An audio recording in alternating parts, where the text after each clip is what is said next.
جو اللہ رب العزت نے اپنے کلام میں جناب محمد رسول اللہ صلی اللہ علیہ وسلم کی زبان رسالت سے آپ کے احادیث میں آپ کے فرمان میں یہ بات پورے طور پر موجود ہے یا پورے طور پر لکھی ہے کہ 4 مہینے حرمت والے ہیں، 3 متوالیات، اس میں سے 3 لگاتار ہیں، ذوالقعدہ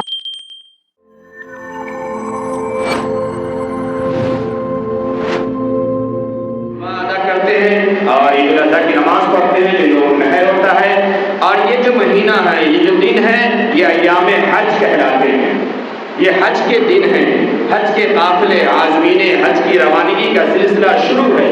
اللہ نے جسے توفیق دی ہے، اللہ نے جسے قبول کیا ہے، اللہ نے جس کی رقم کو قبول کیا ہے، جس کی زندگی کو قبول کیا ہے، اور جس کے اندر طلب تھی، جس کے اندر طلب تھی، جس کے اندر اپنے محبوب کی اور اپنے اللہ کی حقیقی محبت تھی، اللہ نے اسے اپنے گھر اور اپنے محبوب کے در تک آنے کی توفیق فراہم فرمائی ہے، اور ان کا سلسلہ آنے اور جانے کا چل رہا ہے. یہ ایام حج ہے. اس تعلق سے ایک بات صرف یاد کریں جو میں وعدہ کرتا ہوں کہ جو مہینے حرمت والے ہیں اس مہینے میں تمام نیک کاموں کے اجر و ثواب بڑھ جاتے ہیں. ہم جو نیک عمل کریں گے اس کا اجر و ثواب ہمیں بڑھ کر کے ملے گا. اور اس کا اپوزٹ بھی ہمیں یاد رکھنا ہے کہ اگر ہم ان حرمت والے مہینے میں اللہ کی طرف سے بنائے ہوئے خاص مہینوں میں اگر ہم گناہ والا عمل کریں گے تو پھر اس گناہ کا وبال بھی زیادہ ملے گا اور بڑھ کر کے ملے گا. ایک بات. دوسری چیز یہ کہ یہ مہینہ ایام حج ہے. حج کے تعلق سے میں عموماً وقت پہ باتیں نہیں کرتا ہوں. جب حج کے فارم بھرے جا رہے تھے، جب اس وقت اس کی تیاریاں چل رہی تھی، تب میں نے گفتگو کیا تھا، آپ کو بتایا تھا، پوری باتیں اس تعلق سے آئی تھی. اب وہ باتیں میں کروں پھر وہ 6 مہینے سال بھر کے بعد وہ فارم کا سلسلہ شروع ہوگا، تب تک وہ آپ کی ذہن میں رہنا نہیں ہے. اور وہ آپ کی آج بھی آپ ارادہ کر کے اٹھ جائیں گے، پتہ نہیں کون سا دل میں چل رہا ہے اور امام صاحب حج سمجھا رہے بیٹھ کر کے. تو اس لیے میں بیکار کی باتیں نہیں چھیڑتا. اتنا ضرور کہوں گا کہ ہمارے اسلاف کے زمانے میں، اکابر کے زمانے میں، یا ایمان والے کی شان اور ایمان والے کی پہچان یہ ہوتی تھی کہ جب اس کے پاس پیسے آنے شروع ہوتے تھے اور جب اس کے پاس آمدنی کا سلسلہ شروع ہوتا تھا، جب پیسوں کا دور تھا، ہے نا، پیسوں کا دور تھا، چند روپیوں کا دور تھا، یہ لاکھوں کروڑوں کا دور نہیں تھا، تب یہ ہوتا تھا کہ انسان اپنی پہلی فرصت میں یہ کوشش کرتا تھا کہ یہ پیسے پائی جوڑ کر کے پیسے بنا لو اور حج بیت اللہ کر لو، اللہ کے حج کا دیدار کر لو اور اپنی زندگی سے اس فرائض کو ادا کر لو. آج ہمارے معاشرے کا اور ہماری قوم کا یہ حال ہے. آپ سروے کر کے دیکھ رہے ہیں، ان کے پاس اتنے پیسے پڑے ہوئے ہیں، اتنے پیسے پڑے ہوئے ہیں کہ معاذ اللہ غیروں کی طرح اگر مرنے کے بعد اس کو اس کے پیسے میں جلا دیا جائے تب بھی اس کا پیسہ بچ جائے گا. لیکن آج حج نہیں کرتے، پراپرٹی پہ پراپرٹی ہے، پیسے پہ پیسے ہیں. آج حج کی قیمت، حج کے جو اخراجات ہیں آج کتنے ہیں؟ 2.5 لاکھ ہوں گے، 3 لاکھ ہوں گے، جگہ کے اعتبار سے کم ہوں گے، 4 لاکھ ہوں گے. ایسے لوگ ہیں جن کے چٹکی کی کمائی ہے، یہ جن کے گھنٹوں اور مہینوں اور ایک سیزنوں کی کمائی ہے. اور اتنے پیسے ان کے کتنے پڑے ہوئے ہیں، کتنے پھنسے ہوئے ہیں، کتنے لگے ہوئے ہیں، اور اتنے وہ نہ جانے کتنے بیجا رسومات میں خرچ کر رہے ہیں، رکھ کے رکھے ہوئے ہیں. اچھا، کسی گھر میں لڑکی ابھی 8 سال 9 سال 10 سال کی ہے، وہ صاحب حج کرنے نہیں جائیں گے. کیوں؟ ہمیں لڑکی کی شادی کرنی ہے، اور اس لڑکی کی شادی کرنی ہے 28 سال میں، اور ابھی لڑکی 8 سال 10 سال کی ہے. اور اب سے یہ بہانہ کہ لڑکی کی شادی کرنے جائیں گے اس لیے حج نہیں کریں گے، وہ ہمارے لیے ضروری حج ہے نا؟ ہاں ضروری حج ہے. لڑکی آپ کی 9 سال کے بعد 11 12 13 14 سال میں والی ہو جا رہی ہے. اس سے پہلے کہ وہ باہر جو نکل رہی ہے، گناہوں میں جو پھنس رہی ہے، اس وقت پہ نکاح کر دیجیے. آپ تو سمجھے کیا بہانہ ادا کر رہے ہیں.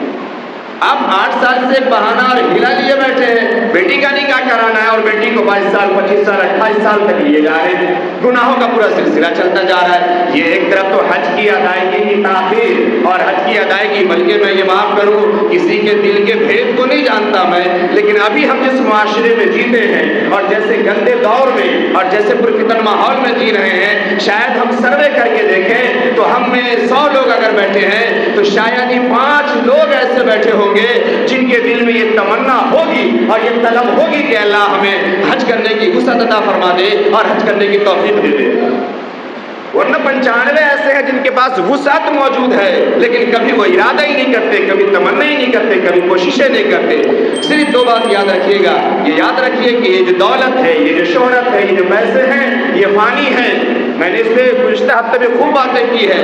ہو سکتا ہے کہ آپ زندگی میں کچھ فائدے اٹھا لیں یا اولاد کے لیے رکھ رہے ہیں تو اولاد کو دے کے چھوڑ کے چلے جائیں، ہو سکتا ہے چلے جائیں آپ، لیکن یاد رکھیے گا کل کو جب میدان محشر میں اور جب حوض کوثر میں جناب محمد رسول اللہ صلی اللہ علیہ وسلم کا سامنا ہوگا اور جب سوالات وہاں ہوں گے تو پھر اس بات کی تیاری بھی رکھیے کہ جو حج زندگی میں ایک بار فرض اور واجب تھا ہمارے اوپر اور جس کے لیے 3-4 لاکھ روپے کا صرف خرچ تھا، وہ خرچ اٹھانے کے قابل ہم تھے اور وہ کر کے ہم نے حج ادا نہیں کیا ہے. آج کون سا منہ لے کر کے جا رہے ہیں حوض کوثر پہ اور کون سا اپنے کون سی عمل کی وجہ سے یہ کہلانے کے ہم حقدار ہوں گے کہ یہ ہمارے نبی ہیں. یہ تیاری رہے.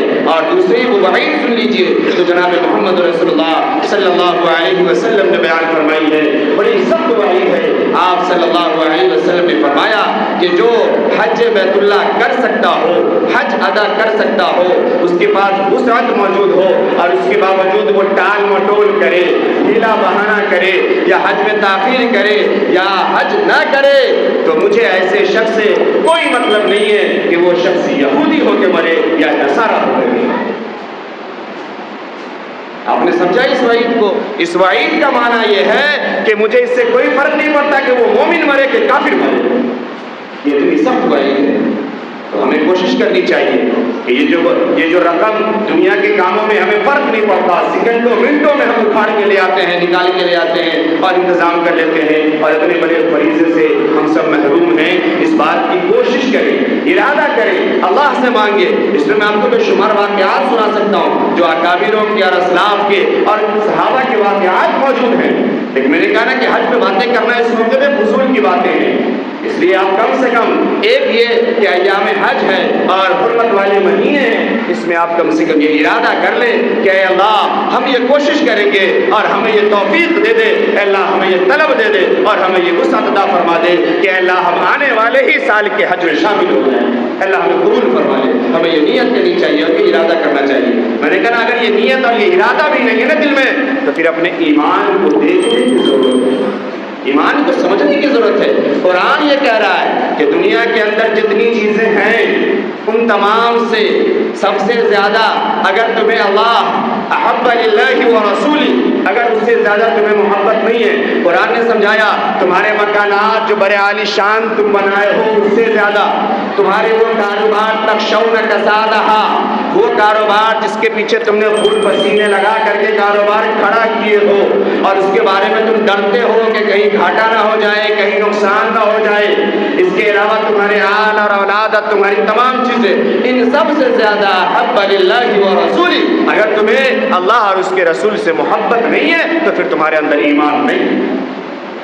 یہ ایمان کی تصوری ہے، یہ ایمان کا بیلنس ہے، یہ اسکیل ہے، یہ میزرمنٹ ہے، یہ ہے. یہاں ہم نے تولا اپنے ایمان کو کہ نہیں تولا کہ ہم ہیں آج اس درجے پہ یا نہیں ہیں. کم سے کم اگر ہم حالات سے نہیں ہیں، اسباب سے نہیں ہیں، دل سے تو ہم ارادے سے تو بن جائیں، نیت سے تو بن جائیں، حقیقت تو بن جائیں.